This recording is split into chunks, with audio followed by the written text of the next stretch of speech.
আচ্ছা চেকবক্স কে কে দেখে আসছেন? আচ্ছা বলেন আগে চেকবক্স জিনিসটা কি?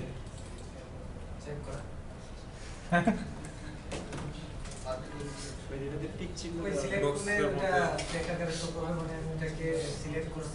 আচ্ছা তো চেকবক্স আমরা কখন ইউজ করব? যখন আপনার ইউজার থেকে যে কোনো চয়েস নেওয়ার ক্ষেত্রে যেখানে একটা বেশি চয়েস ইউজার কাছ থেকে আসতে পারে সেই তখনই কিন্তু আপনি চেকবক্স ইউজ করবেন। আর যদি সিঙ্গেল চয়েস হয় তাহলে কি? আচ্ছা আমরা চেকবক্স দিয়ে ট্রাই করে দেখি।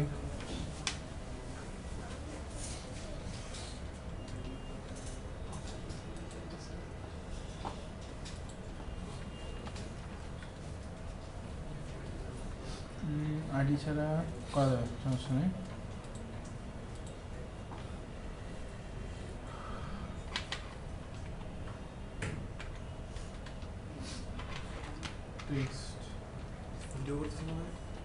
হ্যাঁ চলছে।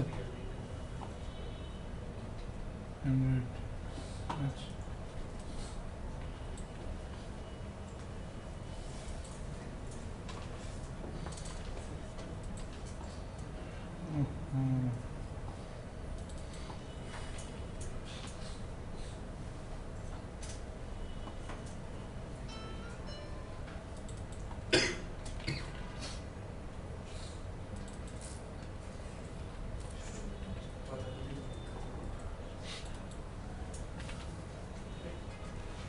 আর আপনার একটা ল্যাঙ্গুয়েজ আছে জানেন তো? শুধু আর ডাটা সায়েন্সের ক্ষেত্রে এটা ইউজ করা হয় আর কি। দেখেন স্টাডি করে আর জিনিসটা কি সামনে সবচেয়ে বড় যেটা নিয়ে কাজ করা হচ্ছে ওটা হলো ডাটা সায়েন্স। আস্তে আস্তে এক্সপ্লেন করতেছে আর কি, কারণ আস্তে আস্তে ডাটা বাড়তেছে বেশি। যত বেশি ডাটা বাড়বে তত ডাটা নিয়ে গবেষণা বেশি চলবে। আর ডাটা কীভাবে ম্যানিপুলেশন করবেন ওটার জন্য তো সবচেয়ে ইজি যেটা হয় সেই ল্যাঙ্গুয়েজগুলোই তখন ডিমান্ডেবল থাকবে বেশি। আর এর ডিমান্ড একটু বাড়ছে আর কি, আর দিয়েই বেশিরভাগ ডাটা সায়েন্সের কাজগুলো করা হয়। আপনি যদি বিভিন্ন টিউটোরিয়াল বা বিভিন্ন সাইটে ডাটা সায়েন্সের কোনো দেখেন, কোর্স দেখেন, দেখবেন ওখানে আর দিয়েই করাবে।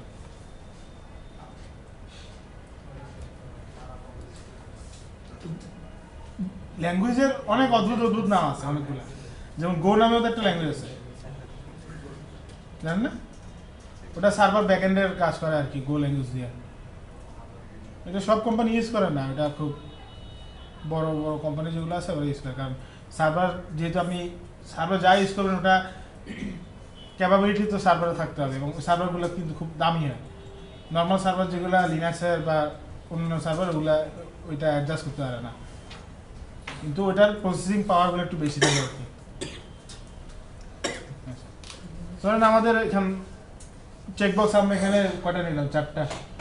আচ্ছা চেকবক্সে তো চেক দিলেই ডাটা চেঞ্জ হয়, কিন্তু চেকবক্স থেকে তো আমার ডাটা নেওয়ার জন্য একটা ধরেন আমরা যে কোনো একটা বাটন আমরা এখানে রাখতে পারি। কারণ নর্মাল আমরা করি কি, ইউজার থেকে অপশনগুলো ইউজার যে কোনো একটা তার ফিডব্যাক বা তার চয়েস দেয়, কোনো একটা বাটন প্রেসের মাধ্যমে এখান থেকে যতগুলো সে চয়েস দিছে সবগুলো নিয়ে আমরা কোথাও পাঠাই, পরের স্ক্রিনে যাক বা সার্ভারে আমাদের দরকার অনুযায়ী যেভাবে কাজ করার দরকার হয়। তো আমরা এটা সুবিধার জন্য আমরা একটা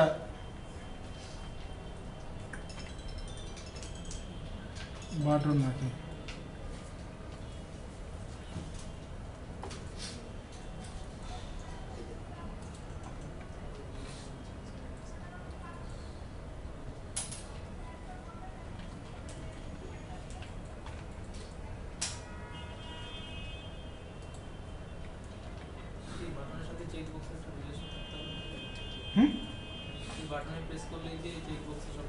এটা আমি বাটনে ক্লিক করার পর আমি অন ক্লিকে যে স্টেটমেন্ট লিখবো ওই অনুযায়ী সে কাজ করবে, এমনি তো কোনো রিলেশন দরকার নেই। কি নিচে দিব? আচ্ছা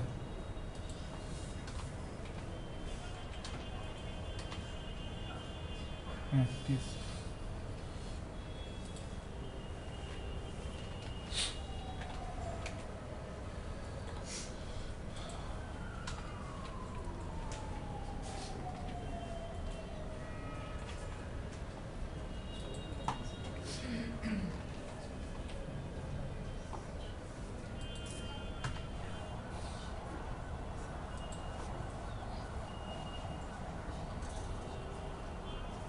তো এখান থেকে নর্মালি আমরা চেকবক্স দিয়ে যদি আমরা যখন কাজ করি তখন আমাদের এই চেকবক্সটা চেক আছে নাকি নাই এটা ডিটারমাইন করার জন্য প্রত্যেকটা চেকবক্স একবার একবার করে কন্ডিশন দিয়ে কিন্তু চেক করতে হয়, যদি একদম সহজ সিম্পল ওয়েটা যদি চিন্তা করি।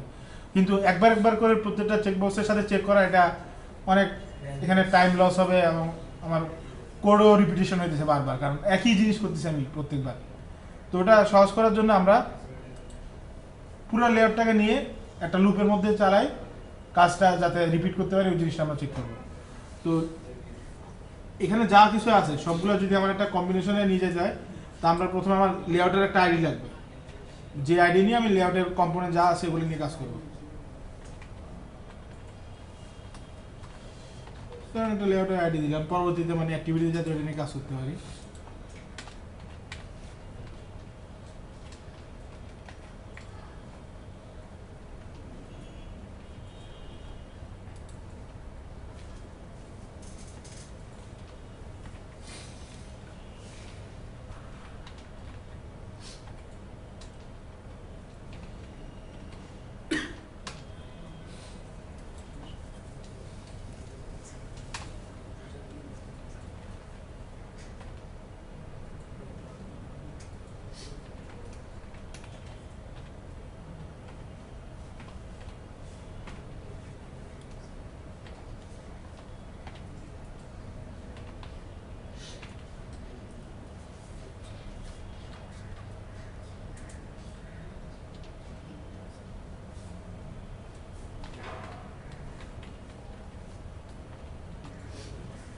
তো আমার এখানে আমার লুপটা কতক্ষণ চলবে, এই লিনিয়ার লেআউটের ভিতরে চাইল্ড যতগুলো আছে প্রতিগুলোর জন্য।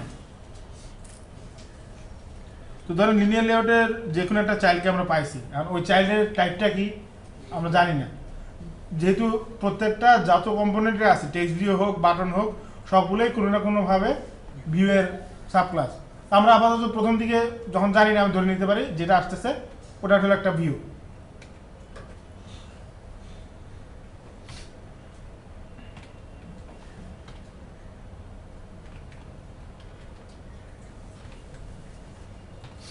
এই লাইনটা দিয়ে আমরা লিনিয়ার লেআউটের এই আই নম্বর পজিশনে যে চাইল্ডটা আছে ওটাকে নিয়ে এসে একটা ভিউ হিসেবে ডিক্লেয়ার দিলাম।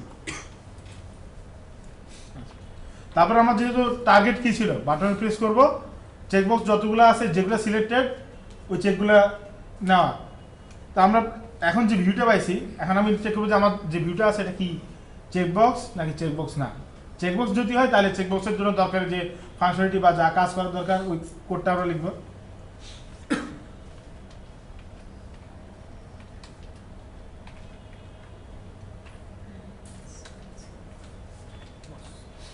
তো চেকবক্স নাই এটা চেক করার জন্য লিখলাম যে ভিউটা আমরা পাইছি এটা যদি চেকবক্সের ইনস্ট্যান্স হয়, মানে ওটা যদি চেকবক্স হিসেবে থাকে তাহলে আমার এই কন্ডিশনের ভিতরে ঢুকবে, নাহলে ঢুকবে না। মানে চেকবক্স হলেই তো আমি ওটা নিয়ে কাজ করবো। আচ্ছা, যদি চেকবক্স হয়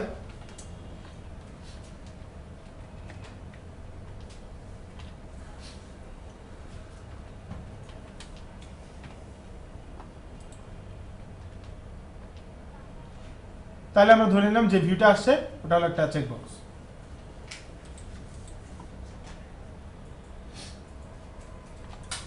তারপর আমরা চেকবক্স থেকে আসলে কোন ডাটাটা নিই, এই পাশে যে টেক্সটগুলো আছে টেক্সটটা না,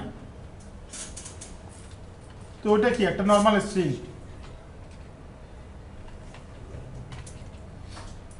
আমার তো চেক করতে হবে আবার ইফ ধরেন ভিউটা পাইছি, ভিউটা আমরা জানি এখন চেকবক্স ডট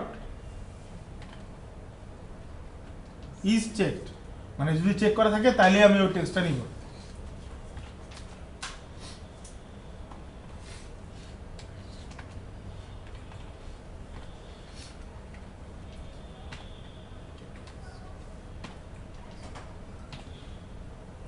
চেকবক্স থেকে ডাটা নিয়ে আমরা স্ট্রিং এ কনভার্ট করলাম।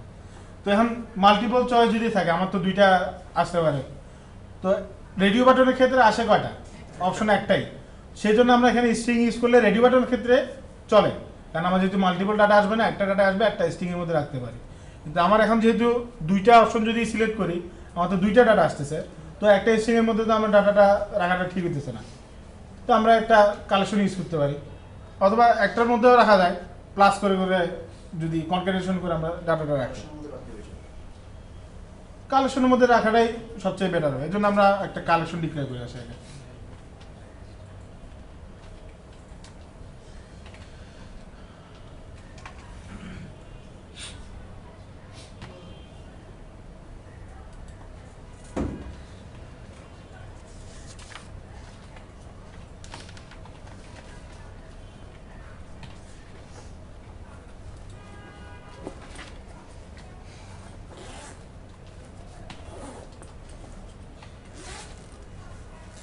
তাহলে প্রতিবার এখন কি হবে, লুপ ঘোরার পর যে ভিউটা আমি পাইতেছি ওটা যদি চেকবক্স হয় এবং যদি ওটা চেক করা থাকে তাহলে ওই চেকবক্সের ডাটাটা নিয়ে আমরা কালেকশনের মধ্যে অ্যাড করে দিতেছি। তো এই কালেকশনের মধ্যে ধরেন আমার এই পর্যন্ত লুপের যতটুকু রেঞ্জ আছে এর মধ্যে যতগুলো ভিউ থাকবে ততবার সে অ্যাড করতে থাকবে, এবং অ্যাড করার পরে যা করব এটা তো লিখতে হবে লুপের বাইরে। তো আমার একটা টেক্সট ভিউ লাগবে যেটাতে আমি, আচ্ছা ধরেন টেক্সট ভিউ ধরেন আমরা একটা টোস্টটা দেখাই দিই। আচ্ছা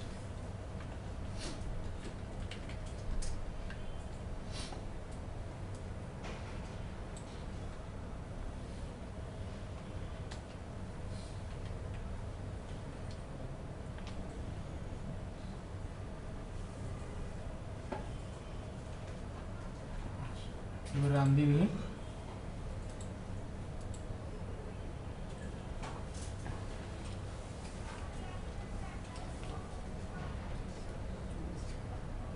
কি কি দেখছি? প্রজেক্টের উপরে মেবি কোনো একটা সুতার মতো কিছু আছে, আর যাই হোক, শ্যাডো করতেছে। কত সুন্দর। এটা থিম যেটা দেওয়া আছে, তাহলে আপনার যদি এই কালার পছন্দ না আপনি চেঞ্জ করে নেবেন। গুগলের ডেভেলপার একটা মেয়ে আছে, এই কারণে না, গুগল নিউট্রাল রাখার চেষ্টা করছে, কারণ না না পিঙ্ক কালার কভার নিউট্রাল নীল কালার তো রাখছে, নীল কালার আপনার জন্য, পিঙ্ক কালার আপনার জন্য, এই জন্য এটা প্রাইমারি, এটা হলো অ্যাকশন কালার। ব্যাপার না ভাই। আচ্ছা, তো আমরা এখানে কিন্তু ডাটা সবগুলো নিয়ে আসতে পারতেছি যতগুলো। এখন আপনি চেকবক্স উঠে দিয়ে, তো এরকম আপনার দরকার অনুযায়ী আপনি যদি চেকবক্সের ডাটা নিয়ে কাজ করতে চান বিভিন্নভাবে কাজ করা যায়। আবার আপনি যদি কখনো কোনো চেকবক্সের ইভেন্টের উপরে আপনি কাজ করতে চান তখন আবার প্রসেসটা তখন অন্যভাবে করতে হবে। তখন ওই নির্দিষ্ট চেকবক্সের আইডির এগেনস্টে ডট দিয়ে ধরেন সেট অন ক্লিক লিসেনার, আপনি যদি যে ইভেন্টটা ট্রিগার করতে চান ওই ইভেন্টটা, মানে আমি যদি চেকবক্স এটা দিই তাহলে ধরেন একটা ইনভেশন হবে বা এরকম কিছু, আপনি ওইভাবে কাজ করতে পারেন। তো চেকবক্সগুলো দেখবেন আপনারা যখন সামনে প্রজেক্ট করবেন বিভিন্ন সময় আসতে পারে। এটা আবার আপনার নির্ভর করছে ডাটা যে ইউজার থেকে আপনি যেটা ফিডব্যাক নেবেন ওটার উপরে। ইউজার যদি সিঙ্গেল চয়েস দেয় তাহলে আপনি চেকবক্স ইউজ করবেন না, সেক্ষেত্রে ইউজ করবেন রেডিও বাটন। কিন্তু শুধু রেডিও বাটন দিলে হবে না, রেডিও বাটন একটা রেডিও গ্রুপের আন্ডারে রাখতে হবে। কারণ নর্মাল যদি রেডিও বাটন ধরেন 3-4টা আপনি দেন তখন কিন্তু ইন্ডিভিজুয়াল আলাদা আলাদা কন্ট্রোল থাকে, আপনি চাইলে 3টার মধ্যে 3টাতেই টিক দেওয়া পসিবল হয়। কিন্তু যদি 3টা রেডিও বাটন একটা রেডিও গ্রুপের মধ্যে রাখেন, রেডিও গ্রুপের মধ্যে যে কোনো একটাই সিলেক্ট করা পসিবল, 2টা তখন আপনি দিতে পারবেন না। নর্মাল এই সিলেক্ট করা বা সিলেক্ট না করলে কি হয় এটা তো ডেভেলপার সাইড থেকে আমরা জানতেছি যে গ্রুপে রাখলে এটা হবে, গ্রুপে না রাখলে এটা হবে। এটা আপনি যখন ইউজার আকারে রিপ্রেজেন্ট করবেন, ইউজার কিন্তু তখন কনফিউজ হয়ে যাবে যদি দেখে কখনো রেডিও বাটন 2টা সিলেক্ট করা যাচ্ছে। আপনি কিছু জনের পিছনে কি করছেন ওটা তো ইউজার বুঝবে না, কারণ ইউজার বুঝে রেডিও বাটন মানি সিঙ্গেল চয়েস, চেকবক্স মানি হলো মাল্টিপল চয়েস। এবং চেকবক্সেও কিন্তু আপনি চাইলে কোড দিয়ে বাকি চয়েসগুলো ব্লক করে দিতে পারেন। যদি আমার একটা চেকবক্স থাকে আরেকটা চেকবক্স থাকবে না, পসিবল কোড দিয়ে ওই জিনিসটা করা, কিন্তু লজিক্যালি এটা ঠিক হবে না। কারণ আপনি চেকবক্স আনছেন কি জন্য, যাতে ইউজার মাল্টিপল চয়েস দিতে পারে। আপনি কোডে যত প্রকারই কারিশমা করেন কোনো সমস্যা নাই, কিন্তু আপনার কারিশমা করে কখনো ইউজাররা কনফিউজ করবেন না, কারণ ইউজার কনফিউজ হলেই আপনার অ্যাপের প্যারাটা সেই হবে। কারণ একটা ইউজারকে নিয়ে আসা যত কষ্ট, ইউজার হারাতে তত সোজা। আপনি দেখবেন আপনার ইউজার বাড়াইতেছেন, অনেক কষ্ট হইতেছে, অনেক ফিচার আনতে হইতেছে, কিন্তু আপনার যে ইউজারগুলো আছে হারাতে বেশি দিন লাগবে না। যে কোনো একটা সিরিয়াস মেজর ভুল করবেন একদিনে দেখবেন আপনার অর্ধেক ইউজার কমে গেছে। এরকম অনেক বড় বড় অ্যাপ ছোটখাটো ভুলের কারণে ইউজার হারা দিচ্ছে। স্টকে থাক, শেয়ার মার্কেট এখানে না আনলেও চলে, এই জিনিসটা খুবই কমপ্লেক্স। মানে আজকে একরকম কালকে আর রকম। স্যার তাহলে ওই চেকবক্সের আইডি ধরে কি করে এটা তো আমরা করছি পুরো সবগুলা নিয়ে আলাদা। চেকবক্সের আলাদা আলাদা যদি ইভেন্ট রাখেন তখন আপনার এখানে চেকবক্সের ক্ষেত্রে আইডি ডিক্লেয়ার করে আসতে হবে আর কি। প্রত্যেকটা? হ্যাঁ, প্রত্যেকটাতে আইডি ডিক্লেয়ার করে আসতে হবে। তারপর নর্মাল বাটন বা টেক্সট ভিউর ক্ষেত্রে অন ক্লিক লিসেনার আমরা যেভাবে করি ওটা আপনি ওই চেকবক্সের ক্ষেত্রে অন চেক লিসেনার বা অন ক্লিক লিসেনার আপনি করতে পারেন। এটার অন ক্লিক লিসেনার বা অন চেক লিসেনারে তখন আপনি যে ইভেন্ট দিবেন সে ওই ইভেন্টটাই ট্রিগার করবে। দুই তিনটা চেকবক্সে তো যদি দুই তিনটা আলাদা ফাংশনালিটি থাকে সেক্ষেত্রে অন ক্লিক লিসেনার কি তিন চারটা একসাথে এক্সিকিউট করবে? মানে বুঝিনি। মানে ওইখানে অ্যান্ড্রয়েড বা জাভা যে কোনো একটাতে ধরলাম যে অ্যান্ড্রয়েডে ক্লিক করলে সে ওইটা যদি চেক করে তাহলে অ্যান্ড্রয়েডে একটা লোগো শো করবে। হ্যাঁ, জাভাতে ক্লিক জাভাও যদি চেক করে তাহলে জাভার একটা লোগো শো করবে। তো সেই ক্ষেত্রে দুইটাতেই তো আমি অন ক্লিক লিসেনার সেট করছি সাপোজ। হ্যাঁ। তো যদি আমি সাবমিটে ক্লিক করি তো কোনটা এক্সিকিউট করবে? সাবমিটে ক্লিক করলে তো আপনি ডাটাগুলো সাবমিট করতেছেন, কিন্তু ওই যে লোগো শো করতেছে ওটার সাথে তো বাটনের কোনো কিন্তু সম্পর্ক নাই। কারণ আপনার জিনিসটা অনেকটা এরকম হতে পারে, আমি যদি চিন্তা করি যে আপনার এখানে একটা অ্যান্ড্রয়েডের চেকবক্স আছে, এখানে একটা জাভা, ঠিক আছে?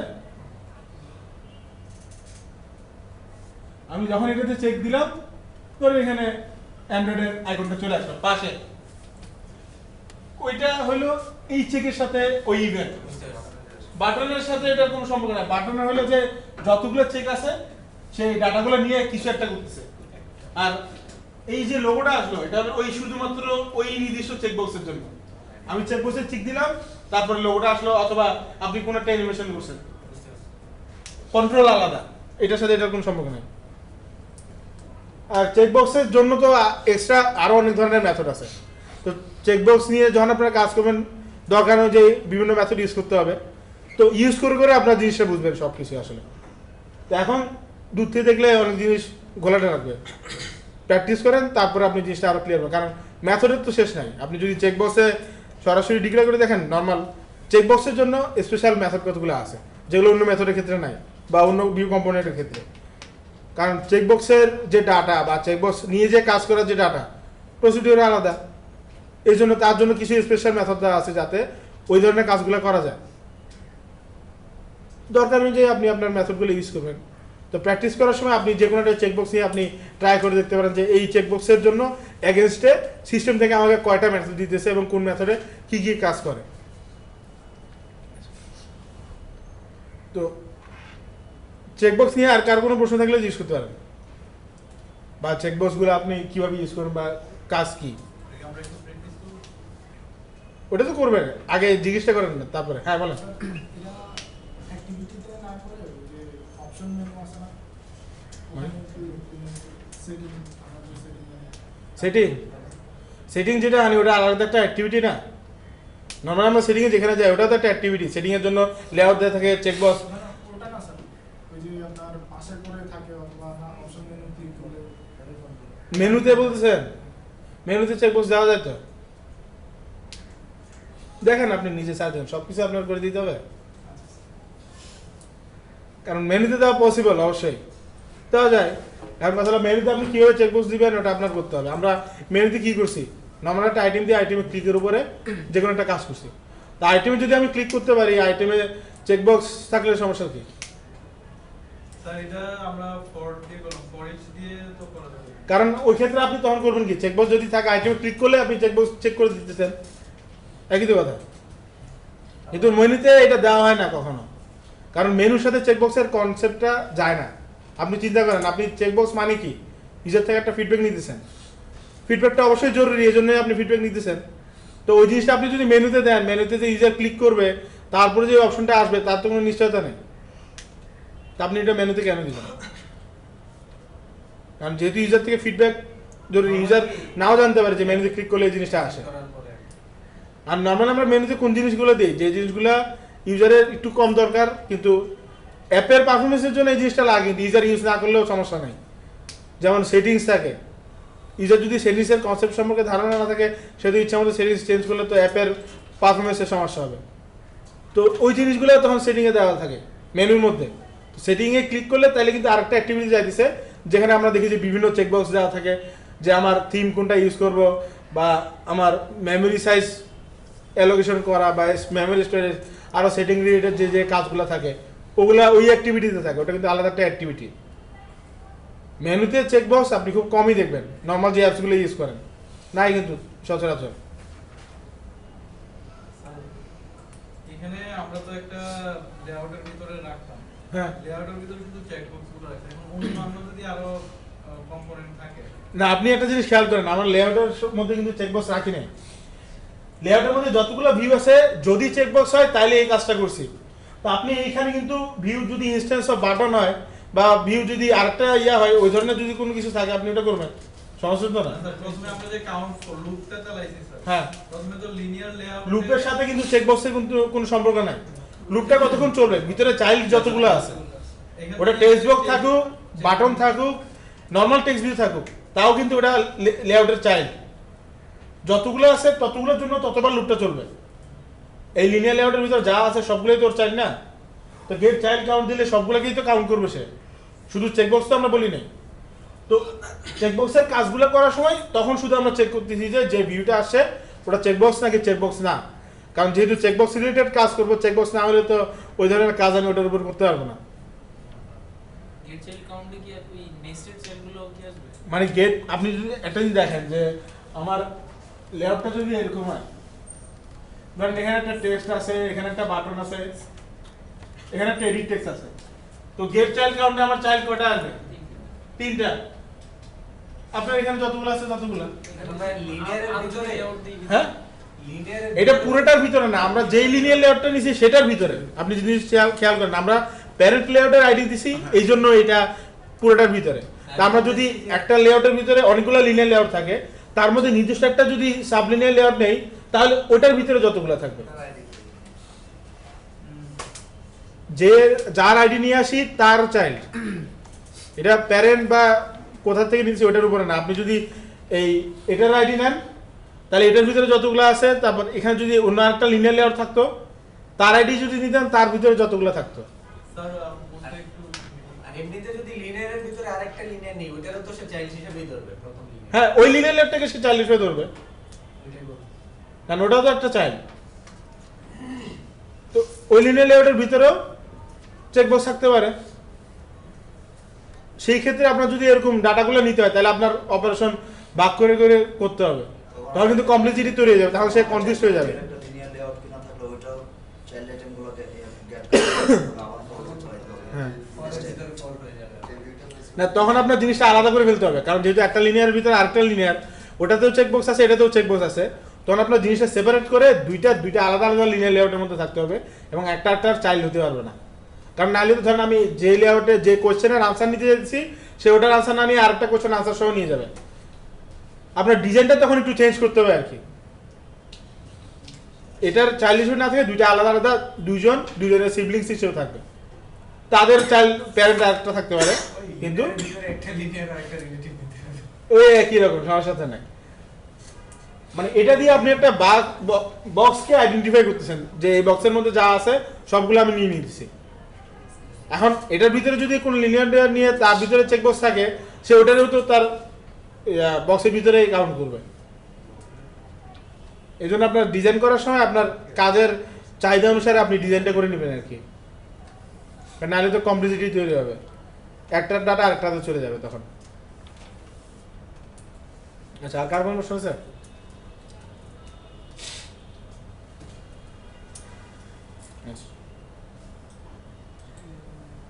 স্যার একটা ইয়ে শুনছিলাম যে গত ক্লাসের মধ্যে আমার যদি ভিউ থেকে কোনো কাজ করতে হয়, ভিউ রিলেটেড কোনো কাজ করতে হয়, তাহলে আমরা এটা মেইন অ্যাক্টিভিটিতে করতে পারি। আবার যদি ভিউর সাথে কোনো কিছু রিলেটেড না থাকে, তখন আমরা এটা আলাদা ক্লাস করে মানে ওপি কনসেপ্টে করতে পারি। ভিউ রিলেটেড থাকলেও মেন অ্যাক্টিভিটি ছাড়া করা যায়, আপনি যদি ওই ক্লাসে ভিউটা পাস করে দেন, আর কিছু লাগবে না। কারণ আমার কাছে যেহেতু ভিউ আছে, আমি ভিউর কাছে পাঠাতেই পারি। ফাইন্ড ভিউ করে যেহেতু অবজেক্ট ওরিয়েন্টেড প্রোগ্রামিং, তার মানে কি আমার রেফারেন্সটা ওর কাছে পাঠিয়ে দিলে ওর কাছে কিন্তু এখন ভিউ আছে, যদিও এটা অ্যাক্টিভিটি না, নর্মাল একটা জাভা ক্লাস, তাও সে ভিউ নিয়ে কাজ করতে পারবে যদি তার কনস্ট্রাক্টর ক্রিয়েট করার সময় ওখানে ভিউটা পাঠাতে হয়। এখন ওই ক্লাসে নিশ্চয়ই ভিউ আছে। আমাদের স্যার মানে করতে হবে কি যদি কোনো বাটনে সাপোজ আমরা বাটনের একটা কাজ যেমন আমরা অ্যাডাপ্টার নিয়ে যে কাজ করছি, অ্যাডাপ্টারটা তো অ্যাক্টিভিটি না, তো ওখানে আমরা বাটনে অন ক্লিক করছি না, সে পাইলো কিভাবে? তার কাছে আমি কন্টেক্সটটা পাঠিয়ে দিচ্ছি, কন্টেক্সটের কাছে সব কিছু ভিউ আছে, পুরো অ্যাক্টিভিটি যা দরকার সে কন্টেক্সট থেকে কিন্তু পাইতেছে। যেমন অ্যাডাপ্টারের মধ্যে কিন্তু গেট ভিউ মেথড যেটা আছে, তো কন্টেক্সট যদি সে না পায় তাহলে কিন্তু সে কাজ করতে পারবে না। এরকম আপনি চাইলে যে কোনো একটা নর্মাল ক্লাসেও ভিউ দিয়ে কাজ করতে পারবেন যদি তার কাছে আপনি ভিউটা পাস করেন। আর দরকার অনুযায়ী আপনি করুন, যদি দরকার না হলে শুধু শুধু করে লাভ নেই। এখন স্যার নরমালি কি আমরা সাপোজ বাটনের কাজ কি আমরা মেইন অ্যাক্টিভিটিতে করতে পারি নাকি এটার জন্য আবার আলাদা কোনো ক্লাসে আমাদের করা? এখন কথা হলো আপনার যেটা করতে সুবিধা হয়।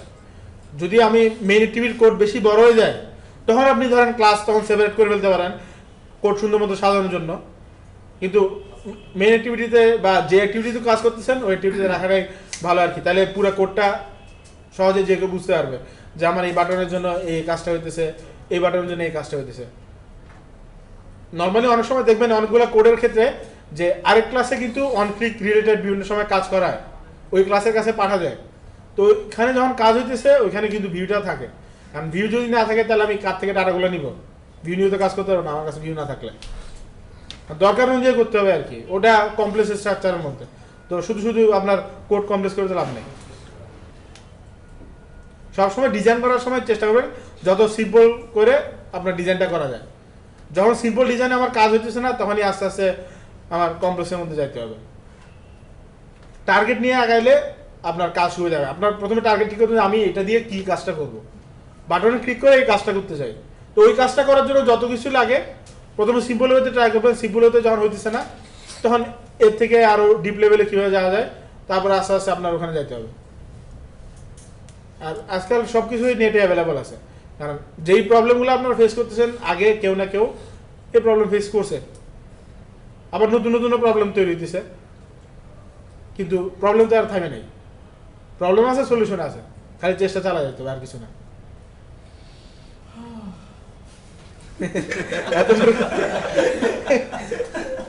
এত বড় নিঃশ্বাস হলে সমস্যা, জনম জনমের দুঃখ